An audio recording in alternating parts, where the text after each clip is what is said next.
The President's Council in Carlsbad, California welcomed a pair of superb next-generation leaders, Philippe Prosper and James Whitley from Metro, D.C. You know, friends, one of the beautiful things about the Christian life is that we never have to rely solely upon our own strength or understanding. Our role is simply to be a vessel through which our Lord God can work. So this morning, two young men who understand what it means to be used by God join me. Philippe Prosper and James Whitley are from the Metro, D.C. area, where they are working alongside John Endlich. Let's begin with the friendship that you two have enjoyed for more than half of your lives. How did that friendship begin? I started Chinese martial arts at the age of 14, and I studied there for quite some time, and eventually I became an instructor. Soon after, Philippe, who at that time was 14, joined the same martial arts school. At that time, I was the older Kung Fu brother, and he was the younger Kung Fu brother. And how did that work for you? You walked in there, Philippe, and you said what? I walked in there, and first I said hello, and then I saw James practicing, and that really made me want to join the martial arts school. So, over time I progressed at the school, and then the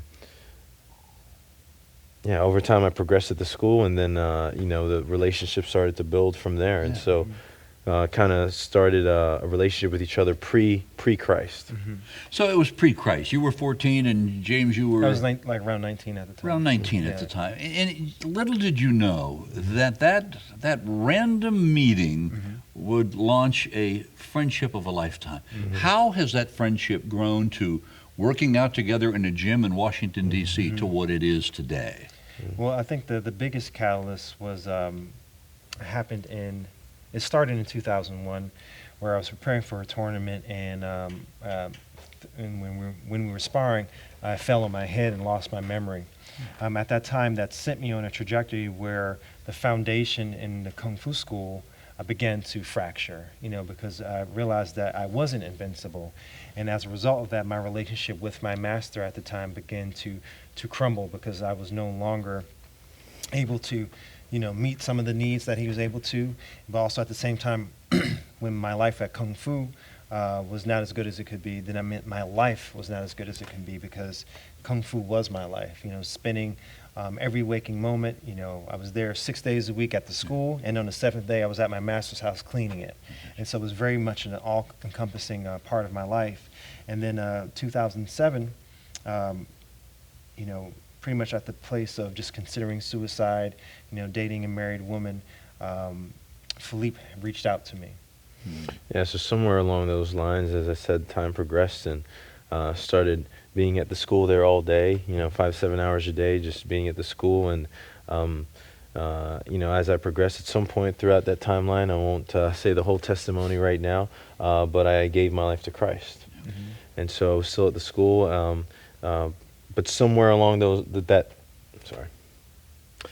I gave my life to Christ, and so somewhere along that timeline, the Lord made it very clear to me that I had a new master, that I needed to leave the school, and that I had a new master. So I left the school, but I was still in good terms with my teacher. My teacher ended up sending James and I to represent him in Brazil at a master's demonstration, so he was part of the catalyst, and that's where our friendship really began, and that's where I kind of started sharing my faith with James. So I met both of you in, I believe it was 2009, Gettysburg, Pennsylvania, a CBMC conference. You were both relatively new to CBMC, trying to feel your way around. Definitely. Take us from when we met to what has happened since and the life changes you've both gone through. Yeah, so I had just come on staff with CBMC, just been married for a short while, and James invited James out to the Gettysburg conference. And since then, I have a 4-year-old daughter, and I have a 10-month-old daughter as well. And then I have a third one on the way, which is a boy. So a lot has happened. And I think this is definitely a testament to what having Christ in your life can do. When I left the martial arts school, I had no education. I was living in my mom's house.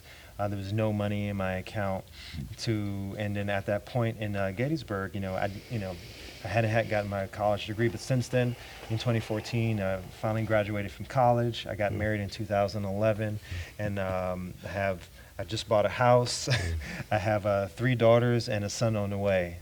And even more, just a harder, firm understanding of what my calling is, how to leverage the business and the arts to impact people for Christ. So both of your lives were Yeah. ramping up personally. Mm-hmm. Your spiritual walk was increasing. Yep. And then a few years ago, 2014 came along, Yeah. and 2 creative geniuses, Philippe and James, something happened. Someone happened. What was 2014 all about? Yeah, so 2014, I don't know about the creative genius part, but but in 2014, something really transitional happened with CBMC, and basically, we both come out of the arts, and John Enlick, who's we're just so thankful. Want to say that we're so thankful for John Enlick. Thank you, John. God bless you. Thank you and for your support. and the DC leadership team. We're really thankful for them and their support.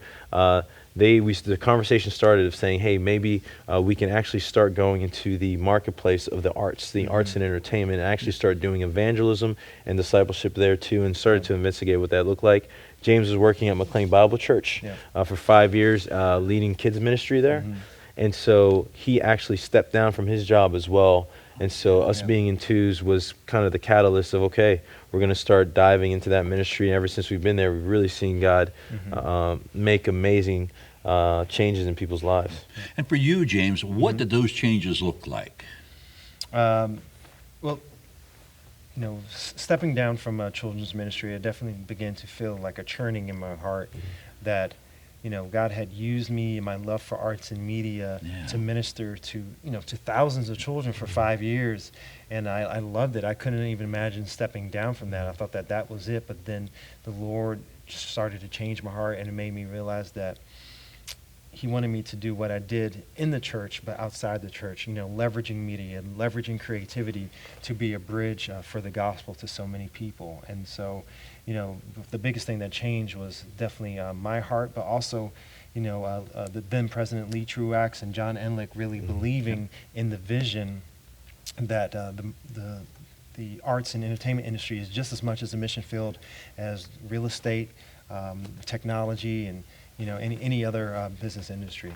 So entertainment and the arts has opened doors for these 2 young men that traditionally have been closed. It's not what we would call the proving ground of evangelicals. Right. So what has been your experience? And tell us a little bit about this artwork concerning with Nintendo. Okay. The arts being a mission field is composed of people, and all those people are individuals. A lot of times people they can see the celebrity, they can see the world and be somewhat removed from it. Most people don't even know how a person gets on TV or where auditions take place. And so really meeting people where they are, and participating in their world. Paul said to become all things to all people so that you may win some. And, Paul became a Jew to the Jews and so on. And so God has allowed us to do that. And so one part of being in that arena is being an artist. I grew up being a visual artist, like comic books, films, and all that stuff really shaped my worldview, playing video games. And so recently, in about around 2014, around the time I stepped down to go CBMC, the Lord, I asked God, Lord, how can I reconcile my love for pop culture and art and geeky things with my faith? And He allowed me came upon the gospel according to Nintendo, which is a series of art that illustrates the gospel using the icons and the characters of the Nintendo. And Philippe, you were moving along a similar or parallel track to what James was doing. Yeah, I actually created a gospel according to Legos. No, I'm just kidding.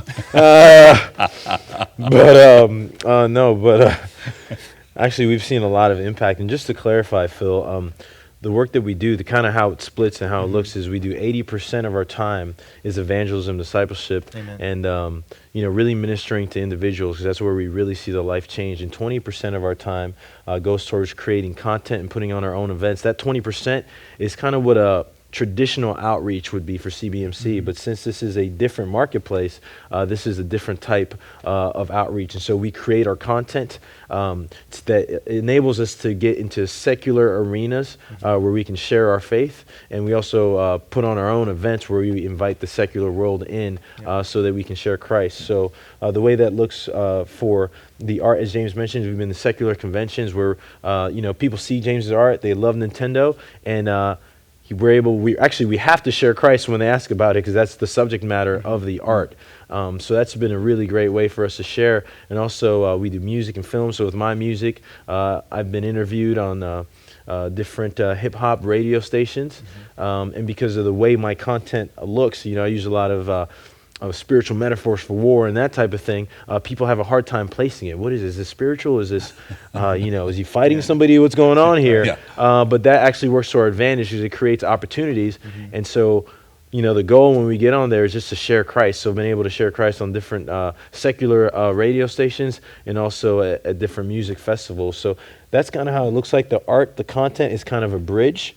And our goal is to really invest in individuals. So you told me a couple of days ago, I had Philippe and James on the telephone, and I think, Philippe, it was you who said, what we're trying to do is really trying to influence the influencers. And unpack that a little bit for me. Are they hard to get to? Are they difficult to influence?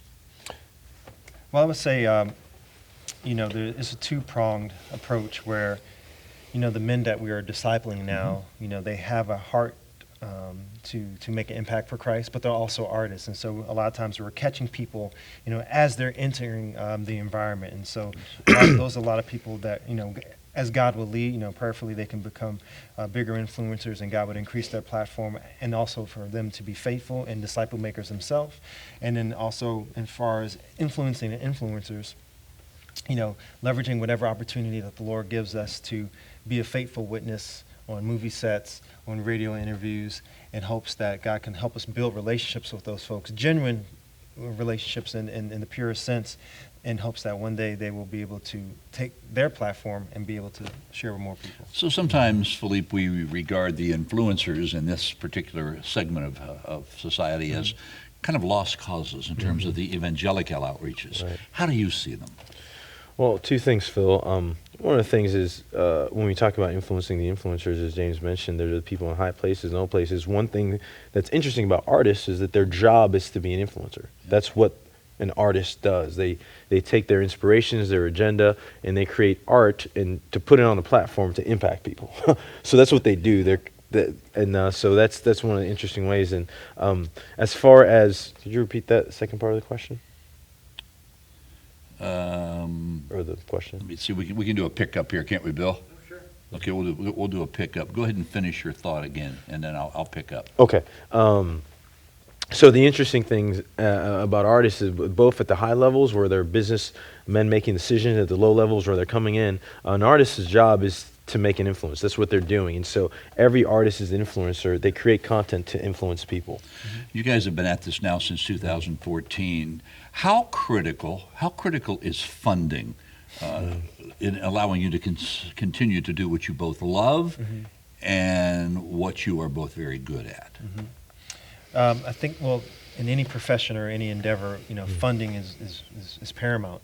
It can be a source of stress or a resource to be used and leveraged. And so, being with CBMC, our main heart is discipleship and evangelism. And so at the same time, creating films, creating music, creating all these things also need to be funded as well. And so, I would say that it's very crucial so that we don't want to be spending all our, it's very easy to get caught in the rut of you're just fundraising all year and you're not doing anything but that, and that just becomes your ministry. And it should be, it's a part of it because you're ministering to those people that you're funding from. At the same time, if you are there to make headway and pave new paths for people, you need to be able to be fully funded so that you can, do those things. And Phil, the extra stress on us in this particular ministry is that, as you all know, arts and entertainment it costs a lot to do it. So there's kind of a barrier to entry there. And then if you decide that you're going to take 80% of your time and focus on individuals, well, the time that it takes to do is gone as well. And so, God has laid tremendous groundwork through us in the past 3 years. And so And so we're really at a critical point of funding to get to the next level and to be able to see more life change like you saw in Tim's life in the video. And so that's really what we're praying for, is people who feel called to make an impact, that see this area of the marketplace as a central point of impact spiritually, to join with us in prayer or financial support to really help us make path to Christ there. Because if you think about the opposite, you know, the enemy or Satan spends millions and millions of dollars to advertise to our children. You know, through films, through music, through social media, and there's not really any sort of counteract to that. And so, you know, how much more should we be leveraging, you know, the way that God has blessed us to at least throw our hat in the game? We know where you've been. We know where you are. What are you looking forward to in the near future and perhaps down the road a piece? What are you dreaming about? What are you thinking about? Well, Phil, we're really, one of the things that James and I talk about is really thinking about taking your spot at CBMC.